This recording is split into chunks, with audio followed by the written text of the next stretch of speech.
Sveiki visi.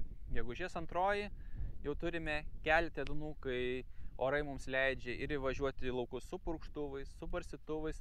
Tad norėčiau apžvelgti prioritetus žieminiuose kviečiuose. Tai visų pirma būtų prioritetas atlikti purškimą herbicidais, jeigu jis dar nepadarytas.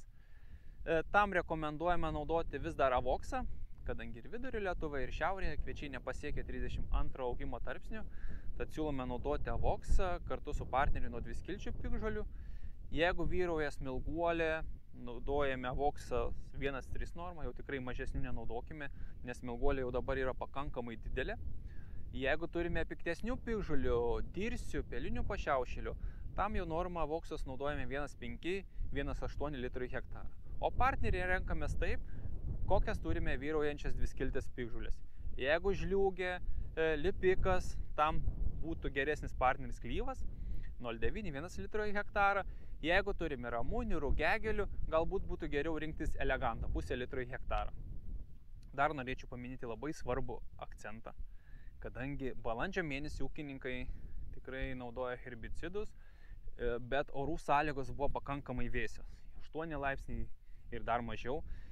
Ir jeigu buvo naudotas herbicidas tik tai su ALS inhibitoriu, tarkim, tai būtų ar piroksilamo produktai, ar produktai su mezosulfuronu, dėl tų šaltų orų, dalis smilguolės gali šiaip būti atsparių šioms veikliosioms medžiagoms.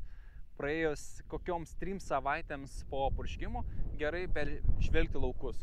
Jeigu matome, kad smilguolė tikrai kyla aukštyn, gyva, stiebas auga aukštyn, tam dar puikiai galime sukontroliuoti dėka akselių. Tad jau rekomenduotume po 32 tarpsnio naudoti akselį tiems pataisimams vadinamiems ir kada jau nebespėjame avoksas panaudoti. Tai 2 variantai. Tai 0,9 litrų į hektarą smilguoliai ir 1,2 litrų į hektarą pelinių pašiaušėliai. Tai vat, prioritetas būtų herbicidai, na, o po to, jeigu jau herbicidai atlikti, tada jau naudoti augimo reguliatorius ir fungicidus. Augimo reguliatorių rekomenduoju panaudoti 2 tarpsniui modusą 0,3 litrų į hektarą ir pridėti fungicidą. Fungicido normą Mistar Pekorių rekomenduoju, bet pasirinkti fungicido normą pagal tai, ar mes planuojame atlikti purškimą ant vėliavinio lapo tarpsnį. Jeigu planuojame, tai normą galime naudoti po 0,4 litro tiek Mistaro, tiek Pekarį. Jeigu planuojame jau plaukiojimo pradžioje naudoti antrąjį fungicidą, tai tada normos nemažiname, naudojame po 0,5 litro tiek Mistaro, tiek Pekarį.